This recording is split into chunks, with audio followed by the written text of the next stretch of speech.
तो बहुत बहुत स्वागत अभिनंदन एक बार फिर से RDS GS गुरु में। दोस्तों, हम विजन आइएंस की मंथली मैगजीन पढ़ रहे हैं, जिसमें अक्टूबर महीने का हमने मैगजीन स्टार्ट कर दिया। अक्टूबर का है ना। तो इसमें हमने यहाँ तक कंप्लीट कर लिया था, कल पार्ट 1 कंप्लीट कर लिया था, जिसमें हम संक्षिप्त समाचार पे पहुँच गए थे। कहाँ पहुँच गए थे? संक्षिप्त समाचार। तो चलो बिना समय गवाए शुरू करते हैं। हाँ, अगर चैनल पर नए हैं तो इसको क्या कर लीजिए, सब्सक्राइब कर लीजिए। ओके, और शेयर करिए, थोड़ा इसको बढ़वाइए। ओके, चलो बिना समय गवाए शुरू करते हैं। संक्षिप्त समाचार क्या है इसमें? अनंत अनंत नाम से सशस्त्र यानी शस्त्र वायु रक्षा प्रणाली अभी आई है। क्या है ये? यह स्वदेशी त्वरित प्रतिक्रिया वाली यानी quick reaction surface to a surface to air missile है। ठीक है, क्या है ये? Anant surface to air missile. बस इतना है, आगे बढ़ो।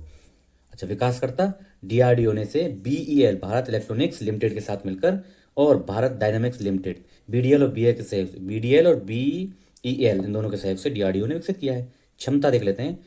30 किलोमीटर की रेंज है इसकी, 30 किलोमीटर इसकी मारक क्षमता है। और अत्यधिक गतिशील सतर्क प्रणाली है इसकी। समन्वय के आधार पर कार्रवाई में सक्षम है।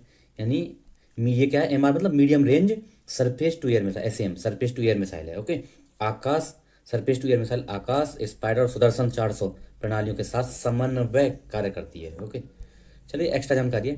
तैनाती स्वीकृति मिलने पर इसे इसे देश के पश्चिमी और उत्तरी सीमा, पश्चिम समझ गए, वेस्टर्न फ्रंट पे और नॉर्थ फ्रंट पे, वही चाइना पाकिस्तान के लिए तैयार की जा रही है सब। अगला है रियल टाइम में ड्रोन रोधी रक्षा प्रणाली के लिए सक्षम।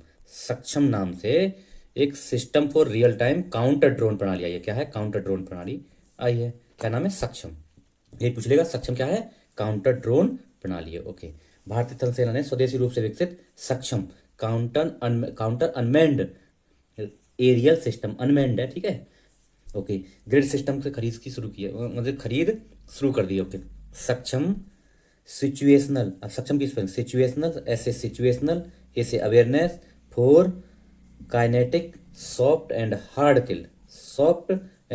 किल एसेट्स मैनेजमेंट, ये है सक्षम की फुल फॉर्म। ठीक है, situational awareness for kinetic soft and hard kill assets management, ये सक्षम की फुल फॉर्म हो गई। ओके, सक्षम प्रणाली के अच्छा सक्षम प्रणाली के बारे में देख लेते हैं। सक्षम प्रणाली के बारे में समझ लेते हैं। ये एक मॉड्यूलर और उन्नत कमांड कंट्रोल C2 प्रणाली, यानी जो सुरक्षित आर्मी डेटा नेटवर्क पर काम करती है। किस पर? ADN, आर्मी डेटा नेटवर्क पर काम करती है। ओके, यह प्रणाली दुश्मन के ड्रोन और अनमैन्ड एरियल सिस्टम को रियल टाइम में पहचानने, ट्रैक करने, निष्क्रिय करने में सक्षम है। पहचान लेगी, ट्रैक करेगी और निष्क्रिय कर देगी। इससे नए परिभाषित tactical battlefield space TBS tactical battlefield space में वायु क्षेत्र की पूर्ण सुरक्षा सुनिश्चित हो जाएगी। Okay, TBS tactical battlefield space वह क्षेत्र है जो जमीन से लगभग 3000 मीटर यानी 10,000 फीट की ऊंचाई पर होता है। TBS समझ गए? TBS क्या है? टैक्टिकल बैटल फील्ड स्पेस वह क्षेत्र है जो जमीन से 3000 मीटर की ऊंचाई पर होता है। ओके, इसे भारत इलेक्ट्रॉनिक्स लिमिटेड BEL के सहयोग से विकसित किया गया है। BEL ने विकसित किया है। ओके, ड्रोन वाल, अब ये समझ लेते हैं क्या है ये ड्रोन वाल। डेनमार्क में संदिग्ध रूसी ड्रोन देखे जाने के बाद यूरोपीय संघ ने ड्रोन वाल बनाने की दिशा में कदम उठाया, इसलिए चर्चा में आ गया ड्रोन वाल। अच्छा, क्या है जी ड्रोन वाल? समझ लेते हैं ड्रोन वाल होता क्या है। AI आधारित बहुस्तरीय ड्रोन डिफेंस प्रणाली होगी। ओके, इसे एयर शील्ड भी कहा जाता है। यह एंटी ड्रोन प्लेटफॉर्म है। ओके, इसे हथियारों से लैस तेज गति से उड़ने वाले मानव रहित लक्ष्यों से निपटने के लिए डिजाइन किया गया है। ओके, वही है ड्रोन को रोकने के लिए। यह ड्रोन घुसपैठ, GPS जैमिंग और अन्य परंपरागत हमलों के खिलाफ अर्ली वार्निंग, रियल टाइम में खतरे का पता लगाने और खुफिया जानकारी प्रदान करने में सक्षम है। ओके, आधार के साथ नवाचार और प्रौद्योगिकी संबद्ध योजना यानी scheme for innovation and technology association with Aadhaar यानी सीता, SITA, सीता, इसका नाम दो हैं। तो क्या है? S से स्कीम, I से इनोवेशन एंड T से टेक्नोलॉजी और एसोसिएशन विद आधार, 2A हो गई है ना। ये सीता क्या है भैया? ये unique UIDAI unique identification authority of India ने आधार के साथ नवाचार और प्रौद्योगिकी संबंध योजना यानी सीता लॉन्च की है। किसने लॉन्च की है? वही करेगा जो आधार को संचालित करता है। कौन? UIDAI unit identification authority of India. Okay, अब सीता के बारे में समझ लेते हैं क्या है। उद्देश्य क्या है? भारत में डिजिटल पहचान इकोसिस्टम को मजबूत करना और सुरक्षा संबंधी नए खतरों जैसे डीप फेक, स्पूफिंग हाँ, प्रेजेंटेशन अटैक, इन सबको कंट्रोल करने के लिए। ओके। कार्यान्वयन एजेंसी केंद्रीय इलेक्ट्रॉनिक्स और सूचना प्रौद्योगिकी मंत्रालय, और इसी के केंद्रीय इलेक्ट्रॉनिक्स और सूचना प्रौद्योगिकी मंत्रालय के तहत यूआईडीएआई इसकी कार्यान्वयन एजेंसी है। मुख्य क्षेत्र बायोमेट्रिक सत्यापन, एआईएमएल समाधान, डेटा प्राइवेसी, उन्नत बायोमेट्रिक सुरक्षा, ये इसके मुख्य क्षेत्र रहेंगे। यह कार्यक्रम प्रायोगिक स्तर पर कुछ प्रारंभिक चुनौतियां जैसे चेहरे की वास्तविक लाइवनेस का पता लगाना, प्रेजेंटेशन अटैक का पता लगाना, और कॉन्टैक्टलेस फिंगरप्रिंट सत्यापन के साथ शुरू होगा। ठीक है, चलो अगर देखो आईएनएस एंड्रोथ, ये क्या है एंड्रोथ, इसके बारे में समझ लेते हैं। ये बिल्कुल प्रीम पूछा जाने वाला क्वेश्चन है। एंड्रोथ क्या है, आईएनएस एंड्रोथ, ये पूछेगा हाल ही में चर्चा में रहा एंड्रोथ क्या है, आईएनएस को हटा देगा। अब आईएनएस से समझ जाओगे, इंडियन नेवल सिस्टम समझ जाओगे। तो भारतीय नौसेना ने नेवल डॉकयार्ड विशाखापट्टनम में आईएनएस एंड्रोथ को भी शामिल किया, इसलिए चर्चा में आ गया। और है क्या भैया आईएनएस एंड्रोथ, समझ लेते हैं चलो। तो आईएनएस अर्नाला के बाद यह दूसरा anti submarine warfare shallow watercraft, SWC, anti submarine watercraft shallow watercraft, anti submarine warfare shallow watercraft है। सेलो वाटर मतलब गहरे पानी में नहीं रहेगा, हल्के पानी में रहेगा, छिछले पानी में, सेलो। यह garden reach ship builders engineers limited Kolkata द्वारा बनाया जाएगा। किसके द्वारा, कोलकाता। तो दूसरा है एंटी सबमरीन है। इसका नाम लक्षद्वीप के सबसे उत्तरी द्वीप, अब देखो लक्षद्वीप में सबसे उत्तर वाला जो द्वीप है ना, उसका नाम है एंड्रोथ, उसके नाम पे इसका नाम एंड्रोथ रखा गया है। क्षमताएं देख लेते हैं। समुद्र में निगरानी कर सकता है, खोज और बचाव कार्य कर सकता है, तटीय और एंटी सबमरीन रक्षा मिशन में काम कर सकता है, सामान्य समुद्री जो अभियान है उनमें काम कर सकता है। ठीक है जी, चलो अब देखो सुर्खियों में रहे अभ्यास, कुछ जो है अभ्यास अभी सुर्खियों में रहे। एक मिनट थोड़ा कलर चेंज करते हैं इसका, ये हटा देते हैं। हाँ, तो सुर्खियों में रहे अभ्यास देख लेते हैं, ये लेते हैं बिल्कुल। कौन कौन से हैं, जैसे पैसिफिक रीच अभ्यास। पैसिफिक ये क्या है, प्रत्येक 2 वर्ष में एक बार आयोजित होता है, 2 वर्ष में बाई एनुअल। ओके, 2 वर्ष में एक बार बहुराष्ट्रीय पनडुब्बी बचाव सेना अभ्यास है, और 40 से अधिक देश इसमें भाग ले रहे हैं। मेजबान देश कहाँ हो रहा है, सिंगापुर में हो रहा है, इंपॉर्टेंट है। तो पैसिफिक रीच अभ्यास 2 वर्ष में होता है, कहाँ हो रहा है अभी, सिंगापुर में हो रहा है। अब है नेक्स्ट कोंकण 25, कोंकण 25 अभ्यास, भारतीय नौसेना और यूके की नौसेना, यूके की रॉयल नेवी के बीच यह आयोजित होता है। कौन सा, कोंकण, कोंकण भारत और यूके के बीच है ना, नेवी वाला है। ऑस्ट्रा तो नाम से पता चल जा रहा है, भारत और ऑस्ट्रेलिया के बीच संयुक्त सैन्य अभ्यास है। समुद्र शक्ति अभ्यास भारत और इंडोनेशिया, समुद्र शक्ति भारत और इंडोनेशिया के बीच। जेमैक्स 2025 ये क्या है, भारतीय नौसेना और जापान, भारत और जापान के बीच नौसेनाओं का अभ्यास है, जेमैक्स। ओके, चलो देखो प्रत्येक 2 वर्ष में आयोजित होने वाला, ये भी 2 वर्ष में है। ओके, ओशन स्काई अभ्यास, ये पहली बार नाम सुना होगा, ओशन स्काई पढ़ लेना, ऐसे जाते हैं। स्पेनिश वायुसेना द्वारा आयोजित एक बहुराष्ट्रीय, स्पेन ने आयोजित किया है बहुराष्ट्रीय। ओके, हवाई अभ्यास है, हवाई। यह पहली बार था जब किसी गैर नाटो देश यानी भारत ने इस अभ्यास में भाग लिया है। भारत ने इसमें ओशन स्काई अभ्यास में भाग लिया है, और पहली बार किसी गैर नाटो देश ने इसमें भाग लिया है, इसलिए ये चर्चा में मोस्ट इंपोर्टेंट है, ध्यान रखना है, इंपोर्टेंट। ओके, अगला आ जाओ, पॉलिटी और गवर्नेंस। हमारी सिक्योरिटी खत्म, पॉलिटी और गवर्नेंस पढ़ेंगे, है ना। तो इसमें पहला टॉपिक है कारागार सुरक्षा यानी प्रिजन रिफॉर्म्स या प्रिजनर रिफॉर्म्स। सुर्खियों में क्यों है, हाल ही में राष्ट्रीय आपराधिक और एनसीआरबी ने भारतीय कारागार सांख्यिकी 2023 नाम से एक रिपोर्ट जारी की है ना, एनसीआरबी ने, इसलिए यह चर्चा में आ गया। देखो भारत में कारागार या जेलों का प्रशासन कौन करता है, कारागार एवं उनसे निरुद्ध व्यक्तियों से संबंधित विषय को संविधान की अनुसूची 7 के अंतर्गत राज्य सूची, कारागार किसमें, राज्य सूची में, स्टेट सब्जेक्ट है। ओके, और प्रविष्टि 4 में शामिल किया गया है। चलो, इनका प्रबंधन संबंधित राज्य सरकार संघ राज्य क्षेत्रों के प्रशासन की जिम्मेदारी होती है ना, राज्य सरकारें इनका प्रबंधन करती हैं। केंद्रीय गृह मंत्रालय द्वारा भी राज्यों एवं संघ राज्य क्षेत्रों को कारागार प्रशासन संबंधित विभिन्न मुद्दों पर नियमित मार्गदर्शन और सहायता, मतलब सेंट्रल होम मिनिस्ट्री जो है इनको सहायता और मार्गदर्शन प्रदान करता रहता है बीच बीच में। इससे पहले कारागारों का प्रशासन कारागार अधिनियम 1894 और संबंधित राज्य सरकारों की कारागार नियमावली के माध्यम से किया जाता था। पहले गृह मंत्रालय ने आदर्श कारागार एवं सुधार सेवा अधिनियम 2023 के किया है, ये इंपॉर्टेंट है। आदर्श कारागार सुधार सेवा अधिनियम 2023 तैयार किया। यह अधिनियम ब्रिटिश कालीन कानूनों के सुधार हेतु राज्यों के लिए एक मार्गदर्शक दस्तावेज है, इसके हिसाब से अपने कानून बना लो, ये है। अच्छा, आदर्श कारागार अधिनियम 2023 के अंतर्गत बंदी अधिनियम 1900 और बंदी अंतरण अधिनियम 1950 के प्रासंगिक प्रावधानों को शामिल किया गया, इंपॉर्टेंट है। ठीक है, कौन से बंदी अधिनियम 1900 का है, ये पूछ लेगा बंदी अधिनियम कब का है, 1900, और बंदी अंतरण अधिनियम 1950 का। अब देखो कुछ अलग से फैक्ट हैं थोड़े से, ये देख लेते हैं। जेलों में सुधार की आवश्यकता। अच्छा, इसको समझते हैं क्यों है आवश्यकता। भाई विचाराधीन कैदियों की संख्या बहुत अधिक है। अभी भारत में 73.5% कैदी विचाराधीन है। ओके, जेल में क्षमता से अधिक कैदी हैं। औसत क्षमता जो है ना 120 मतलब 121% है भारत में, लेकिन वहीं दिल्ली की बात करें 200% से भी ऊपर है। 200% मतलब होने चाहिए 100, तो उसमें 200, ये है मतलब इसका। अब जैसे राष्ट्रीय स्तर पे 120.8 का मतलब ये है कि किसी जेल में अगर 100 आदमी होने चाहिए, लेकिन यहाँ पे है कितने 120.8, ये है इसका मतलब। कर्मियों के पदों की संख्या 32.78, यानी लगभग 33% कर्मी अभी नहीं है जेल में, इतने पद खाली हैं। कर्मियों को अपर्याप्त प्रशिक्षण। अब देखो केवल 20.6% जेल कर्मियों को ही अनुश्चर्या विशेषता और पुनः उन्मुखीकरण प्रशिक्षण 2023 मिला है ना, केवल 20% लोगों को। महिलाओं के लिए अपर्याप्त सुविधाएं, 21,500 से अधिक कैदियों के लिए केवल 35 महिला, जो 20 राज्य संचालित प्रदेश में से कोई अलग जेल नहीं है, मतलब महिलाओं के लिए कोई अलग जेल नहीं है और अलग से सुविधाएं नहीं है। पुनर्वास के अपर्याप्त साधन, केवल 2245 दोषी कैदियों का ही पुनर्वास किया जा चुका है, मतलब ये डेटा है अलग से। अगला है इसी में देखो, कारागार संबंधित न्यायिक निर्णय कुछ का है, क्या है। सुहास चकमा बनाम भारत संघ एवं अन्य वाद 2024 में सुप्रीम कोर्ट ने माना कि खुली जेलों ओपन प्रिजन्स की स्थापना जेलों में कैदियों की अधिक संख्या की समस्या का एक समाधान है। खुली जेल कर दो, सुप्रीम कोर्ट ने ये बोला। साथ ही इससे कैदियों का पुनर्वास को भी प्रोत्साहन मिलेगा। दूसरा, खुली जेल एक ऐसी दंडात्मक व्यवस्था है, क्या है, ऐसी दंडात्मक व्यवस्था है जहां कैदियों को न्यूनतम निगरानी और सुरक्षा की परिधि के साथ सजा काटने की अनुमति होती है। साथ ही यह कैदियों को कारागार कक्षों में बंद नहीं किया जाता। यह मॉडल कहाँ पर अपनाया गया है, राजस्थान में। अब कहीं प्रिजन से संबंधित मामले आए तो राजस्थान में खुली जेल व्यवस्था अपनाई गई है ना, कैदियों को खुले में रखा जाता है। ओके, हुसनैरा खातून बनाम बिहार राज्य 1979 का है। सुप्रीम कोर्ट ने निर्णय दिया कि त्वरित सुनवाई का अधिकार अनुच्छेद 21 के तहत एक मूल अधिकार है।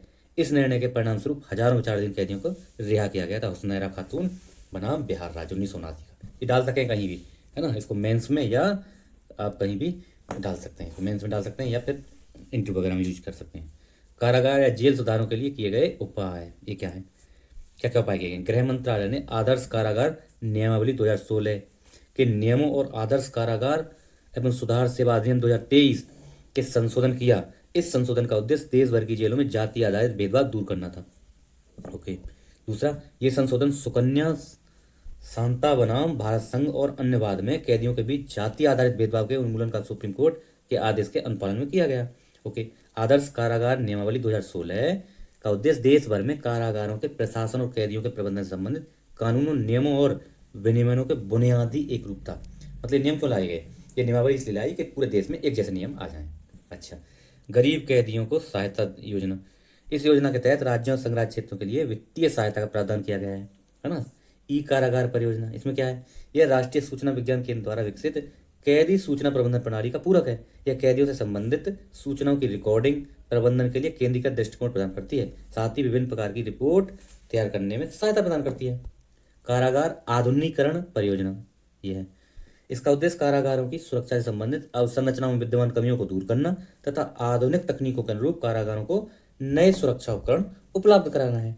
सुप्रीम कोर्ट की फास्टर का मतलब क्या है, fast and secure transmission of electronic records. यह है fast and secure transmission of electronic records प्रणाली है, सुप्रीम कोर्ट की प्रणाली है फास्टर। ये आया था इस पर पीसीएस में, यूपी पीसीएस में क्वेश्चन भी पूछा था।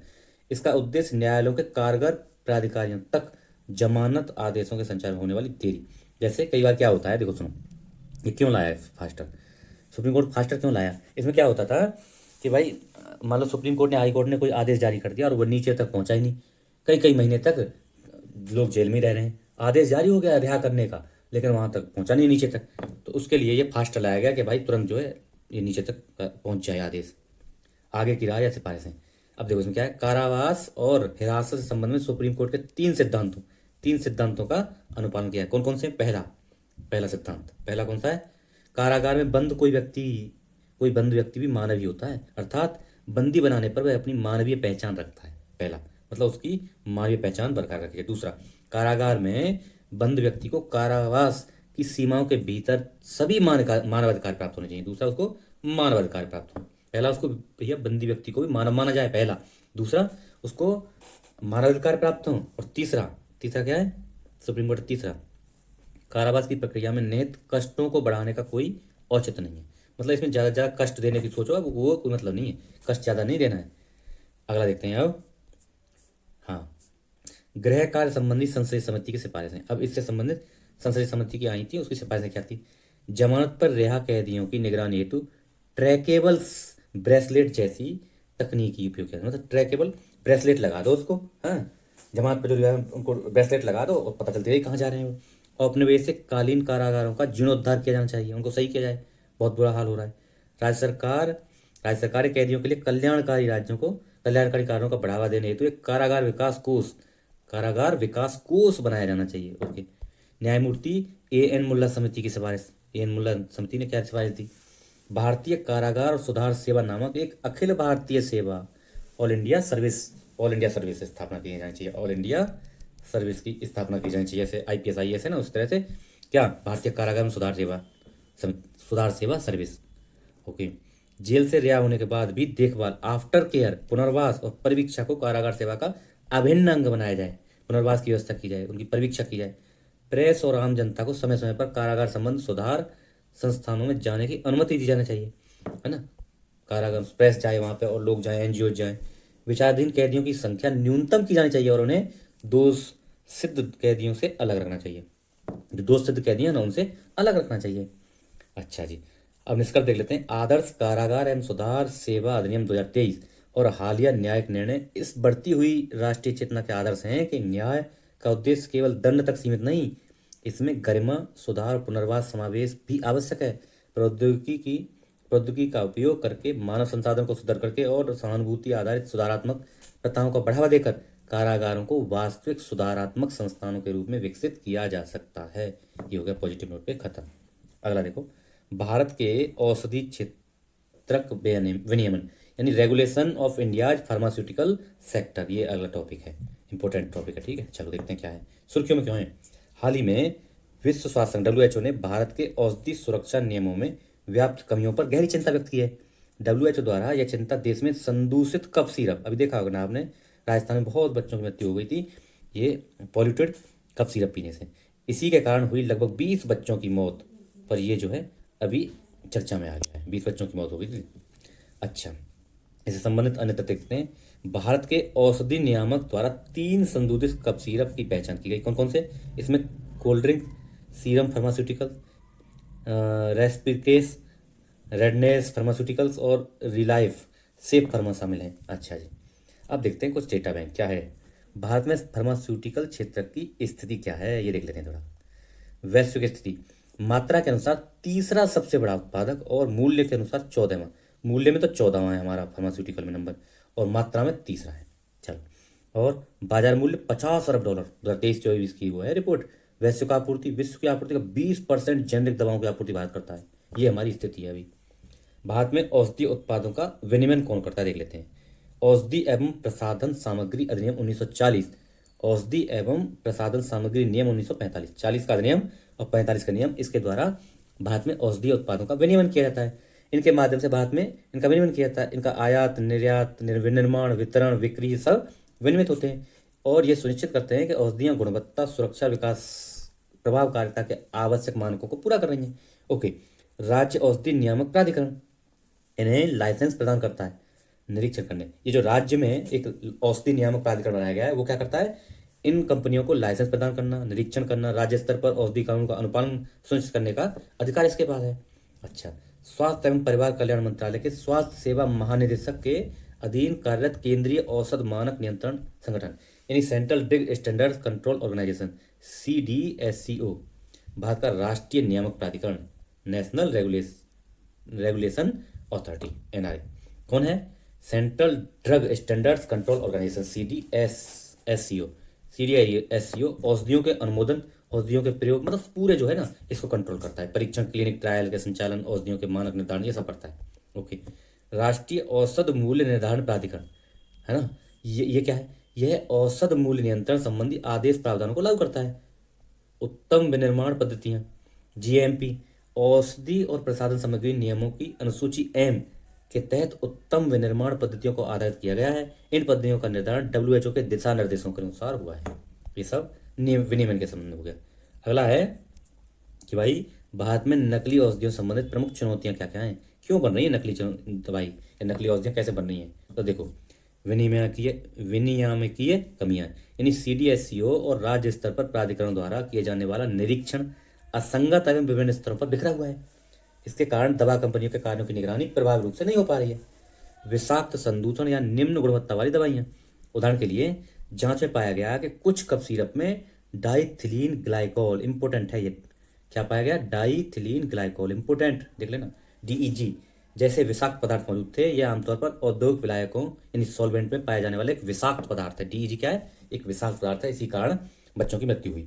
खराब गुणवत्ता नियंत्रण, विनिर्माण पद्धतियों में व्याप्त कमियां, अपर्याप्त प्रयोगशाला परीक्षण और उत्तम विनिर्माण पद्धतियों का अनुपालन नहीं किए जाने के कारण असुरक्षित दवाएं बाजार में पहुंच रही हैं। ये रीजन है। अच्छा जी, आपूर्ति श्रृंखला और भंडारण संबंधी समस्याएं, अनुचित भंडारण परिस्थितियों, खराब शीत भंडारण यानी कोल्ड चेन खराब है, इसके प्रबंधन के कारण दवाएं खराब हो जाती हैं, जिससे असुरक्षित हो जाती है, दवाएं खराब हो जाती है और असुरक्षित हो जाती हैं। ओके,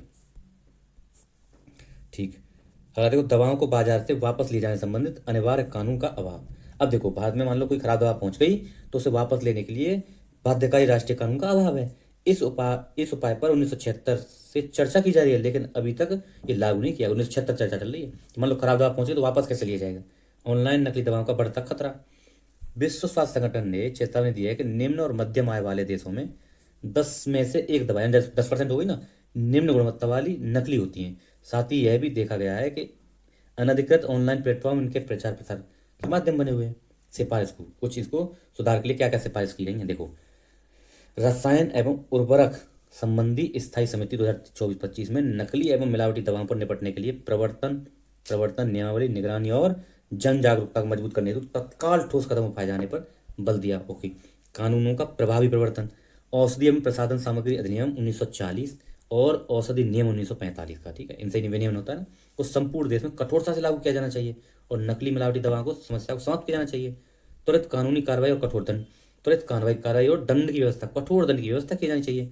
ओके, मजबूत निगरानी और निरीक्षण, विशेष रूप से उच्च जोखिम वाले क्षेत्रों में निगरानी और समयबद्ध तरीके से निगरानी हो और भैया निरीक्षण भी समय समय पर किया जाना चाहिए। वितरण संबंधी उत्तम व्यवस्था से संबंधित कानूनी रूप से बाध्यकारी निर्देश, जैसे आपूर्ति श्रृंखला में गुणवत्ता मानकों को मजबूत करने के लिए सीडीएसईओ के वितरण संबंधी उत्तम व्यवस्थाओं संबंधित दिशा निर्देशों को कानूनी रूप से बाध्यकारी बनाया जाना चाहिए। एजेंसियों के बीच बेहतर समन्वय, नकली दवाएं बनाने वाले नेटवर्क को समाप्त करने के लिए विभिन्न एजेंसियों के बीच समन्वय स्थापित करना चाहिए, बेहतर समन्वय हो। उत्तम विनिर्माण पद्धतियां का प्रवर्तन, उत्तम विनिर्माण पद्धतियों को शीघ्रता से लागू किया जाना चाहिए। राष्ट्रीय जागरूकता, जगह जगह जाकर बच्चों को, लोगों को जागरूक करना चाहिए, है ना, खासकर ग्रामीण क्षेत्रों में या लोकल एरिया में जहाँ पर लोग जानकारी कम है, उनको जागरूकता फैलानी चाहिए। टीवी, रेडियो, इस तरह के इश्तिहार, अखबार वगैरह में इश्तिहार दिए जाना चाहिए। अच्छा, अगला देखते हैं, आईटी रूल पढ़ोगे? हाँ, कितना टाइम हो गया? 1 मिनट। हाँ, पढ़ लेते हैं थोड़ा सा, पूरा तो नहीं हो पाएगा, थोड़ा सा देख लेते हैं। आईटी रूल, यह है आईटी संशोधन नियम 2025, आईटी अमेंडमेंट रूल 2025। ओके, सुर्खियों में क्यों है? हाल ही में केंद्रीय इलेक्ट्रॉनिक्स और सूचना प्रसारण मंत्रालय ने सूचना प्रौद्योगिकी मध्यवर्ती दिशा निर्देश और डिजिटल मीडिया आचार संहिता नियम 2021, आईटी नियम 2021 में संशोधन का प्रस्ताव रखा है। मतलब आईटी जो नियम थे 2021 के, उन्होंने संशोधन का प्रस्ताव रखा है, इसलिए ये लाइट में आ गया है। ओके, यह संशोधित नियम 15 नवंबर 2025 से प्रभावी हो जाएंगे। कब से? 15 नवंबर 2025 से प्रभावी होंगे, यानी हो गई है। इन्हें सूचना प्रौद्योगिकी और मध्यवर्ती दिशा निर्देश और डिजिटल मीडिया आचार संहिता अधिनियम 2025 कहा गया है। क्या गया है? इन्हें जो है सूचना प्रौद्योगिकी मध्यवर्ती दिशा निर्देश और डिजिटल मीडिया आचार संहिता संशोधन नियम 2025 कहा गया है, ठीक है, ये नाम होगा। अच्छा जी, प्रस्तावित संशोधन का उद्देश्य मध्यवर्ती के लिए निर्धारित किए गए उचित दायित्वों का अधिक मजबूत करना। अच्छा जी, सोशल मीडिया मध्यवर्ती और महत्वपूर्ण सोशल मीडिया मध्यवर्ती शामिल हैं। सूचना प्रौद्योगिकी मध्यवर्ती दिशा निर्देश और डिजिटल मीडिया आचार संहिता जो नियम आए 2021 वाले, पहले उनको पढ़ लेते हैं, 21 वाले जिनको सुधारा गया, और उनको अभी 25 वाले में क्या हुआ है। इन नियमों में मूल रूप से 21 में अधिसूचित किया गया था। ओके, इन्हें 22-23 में संशोधित किया गया था। ये नियम निम्नलिखित निर्धारित हैं। समाचार समसामयिक विषयों के कंटेंट और ध्यानपूर्वक चयनित व्यवस्थित ऑडियो विजुअल कंटेंट और ऑनलाइन प्रकाशकों द्वारा संबंधित कंटेंट नियमित विनियमन हेतु रूपरेखा। ओके, ऑनलाइन सुरक्षा संरक्षा जवाबदेही सुनिश्चित करने के उद्देश्य से एसएमआई सहित मध्यवर्ती के लिए उचित दायित्व। अच्छा, प्रस्तावित संशोधनों की मुख्य विशेषताएं। अब देखो, जो संशोधन विस्तारित किए हैं उनकी विशेषताएं क्या हैं। पहलू और ये विवरण। पहलू क्या? कृत्रिम रूप से तैयार सूचना की परिभाषा। यह ऐसा कंटेंट या सूचना होती है जिससे कंप्यूटर का उपयोग करके या एल्गोरिदम द्वारा निर्मित, मतलब कृत्रिम रूप से तैयार की जाती है। अब यहाँ देखते हैं SGI, वही कृत्रिम रूप से तैयार सूचना के संबंध में उचित दायित्व। यह अधिदेशित किया गया है कि SGI के निर्माण एवं संशोधन को सक्षम करने वाले कंप्यूटर संसाधनों को पेशकश करने वाले मध्यवर्ती को यह सुनिश्चित करना होगा कि ऐसी जानकारी पर स्थायी अद्वितीय मेटा डेटा या पहचान चिन्ह लगाया जाए। ऐसी जानकारी पर पहचान चिन्ह लगाया जाए। यदि कंटेंट दृश्य यानी विजुअल रूप में है, कंटेंट विजुअल रूप में है, तो यह लेवल फुल डिस्प्ले के कम से कम 10%, अगर विजुअल है तो फुल डिस्प्ले है तो उसके 10% हिस्से पर ये चलना चाहिए। यदि कंटेंट ऑडियो लेवल है तो शुरुआती अवधि के कम से कम 10% मौजूद होना चाहिए। मतलब अगर विजुअल है तो 10% हिस्से पे हो, और ऑडियो वाला है तो पहले टाइम के 10 हिस्से पे, उसके टाइम के कुल 10 हिस्से पे पहले, सबसे पहले और 10% हिस्से पे हो। लेबल या पहचान चिन्ह इस पर शामिल किया जाना चाहिए कि तुरंत यह पहचान किया जा सके कि ये जो है कृत्रिम रूप से बनाया गया है, SGI है। ऐसे लेबल या पहचान चिन्हों को संशोधित करने, आकार हटाने मध्यवर्ती को प्रतिबंधित किया जाना चाहिए। ओके। SSMI के लिए दायित्वों का विस्तार क्या किया जाए? इसके लिए SSMI द्वारा निम्नलिखित कार्य आवश्यक हैं। जैसे SSMI को उपयोगकर्ताओं के यह डिक्लेरेशन प्राप्त करना होगा कि अपलोड की गई जानकारी कृत्रिम रूप से तैयार की गई है या नहीं, ये बताना होगा कृत्रिम रूप से तैयार है या नहीं है। ऐसे डिक्लेरेशन को सत्यापित करने के लिए स्वचालित उपकरणों या अन्य उपयुक्त तंत्रों सहित उचित और अनुपातित तकनीक का उपयोग किया जाना चाहिए। यह सुनिश्चित करना होगा कि स्पष्ट रूप से प्रमुखता के साथ SGI का उचित लेवल और सूचना प्रदाता, ये सब पता है। यदि अनुपालना करने में विफल रहते हैं तो प्लेटफॉर्म तृतीय पक्ष के कंटेंट के संदर्भ में प्राप्त विधिक उन्मुक्ति, लीगल इम्यूनिटी खो सकते हैं अगर नहीं किया तो ऐसा। वरिष्ठ स्तर की स्वीकृति। संशोधन के बाद किसी भी अवैध कंटेंट को हटाने के लिए मध्यवर्ती को दी जाने वाली सूचना केवल निम्नलिखित द्वारा दी जा सकती है। जैसे केंद्र सरकार के मंत्रालयों से संयुक्त सचिव, जॉइंट सेक्रेटरी या उससे उच्च अधिकारी द्वारा। कंटेंट हटाना तो कौन दे सकता है ऑर्डर? केंद्र सरकार का जॉइंट सेक्रेटरी या उससे ऊपर का अधिकारी। पुलिस बलों में उप महानिरीक्षक, DIG या उससे ऊंचे वाला पद, ये दे सकते हैं। ठीक है, चलो कर लेते हैं खत्म अगर हो जाता है तो। ओके, चलो। AI जनित कंटेंट की पहचान करने वाले और चुनौतियां क्या है भैया? मानदंडों का अभाव, मानकीकृत मानदंड का अभाव है ना। अभी किताब मानदंड होंगे मानव जनित कंटेंट को AI जनित बता देना, या ट्रू नेगेटिव AI जनित कंटेंट को पहचानने में असफल रहना जैसे परिणाम सामने आए, तो ये मानकों का अभाव है। क्षमता का अभाव, AI जनित कंटेंट की मात्रा अधिकांश पहचान प्रणालियों की प्रसंस्करण और भंडार क्षमताओं से अधिक है, ये भी प्रॉब्लम है। अनियमितता, AI जनित कंटेंट डीप फेक को बिना पहचान किए बताया जा सकता है या इसे विदेशी सर्वरों पर जारी किया जा सकता है, जिसके अलावा एकीकृत कानून का नियामक और अभाव दूसरे को देशों के जरिए भी किए जा सकते हैं। दृश्यता, जनरेटिव AI द्वारा सजित कंटेंट मानव निर्मित कंटेंट के साथ सहजता से मिश्रित हो जाता है। इससे पता चलने वाली प्रणालियों की पहचान करना कठिन हो जाता है। उदाहरण के लिए मिडजनो, डॉल ई, इस तरह के स्टेबल फ्यूजन, ये जैसे कुछ हुआ है उदाहरण। नवाचार और गोपनीयता का संतुलन, पहचान तंत्र अक्सर मेटाडेटा ट्रैकिंग के कारण गोपनीयता संबंधी पहचान उत्पन्न करने के कठोर विनियमन AI समाचार सूचना किया जा सकता है, जबकि अपर्याप्त विनिमयन गलत सूचना के अनियंत्रित प्रसार का जोखिम उत्पन्न करता है। उठाए गए कदम बाद में देखें। अब देखो थोड़ा ये देख लेते हैं, AI जनित सामग्री पर पहचान लगाने की आवश्यकता क्यों? बौद्धिक संपदा, IP को संरक्षण करता है, भ्रामक सूचना और डीप फेक को रोकता है, ट्रेस करने की क्षमता और उत्तरदायित्व मूल्यांकन के माध्यम से जवाबदेही मजबूत करता है, शैक्षणिक ईमानदारी बनाए रखने में सहायता करने के लिए शैक्षिक अनुसंधान निष्पक्षता बनाए रखना है, स्वास्थ्य सेवा, वित्तीय सेवाओं जैसे क्षेत्रों में उपयोग की जाने वाली जानकारी प्रामाणिकता और विश्वसनीयता को सुनिश्चित करता है, इसलिए किया जाना चाहिए। ठीक है जी। अब देखो कहाँ, तो डीप फेक से निपटने के कदम। भारत यानी इलेक्शन कमीशन ऑफ इंडिया ने चुनावों के दौरान SGI और AI जनित कंटेंट के प्रकटीकरण के परामर्श के लिए सभी राजनीतिक दल यह सुनिश्चित करेंगे कि प्रचार प्रदर्शनों के लिए उपयोग की जाने वाली, प्रसारित की जाने वाली किसी भी कृत्रिम रूप से उत्पन्न AI द्वारा पारदर्शित छवि, ऑडियो, वीडियो, सुपाठ्य लेबल जैसे कि AI जनित डिजिटल रूप से संवर्धित या सिंथेटिक कंटेंट अंकित होना चाहिए। विजुअल रूप से तो लेबल कुल प्रदर्शन के 10% पर, ऑडियो तो भी भैया पहले 10% टाइम पे। ठीक है, ये अधिकाधिक पार्टियां हैंडल पर AI संशोधित छवि, ऑडियो या वीडियो गलत सूचना, हेरफेर किए जाने कंटेंट का कोई भी उदाहरण देखे जाने पर रिपोर्ट किए जाने के 3 घंटे के भीतर उसको हटा देगा।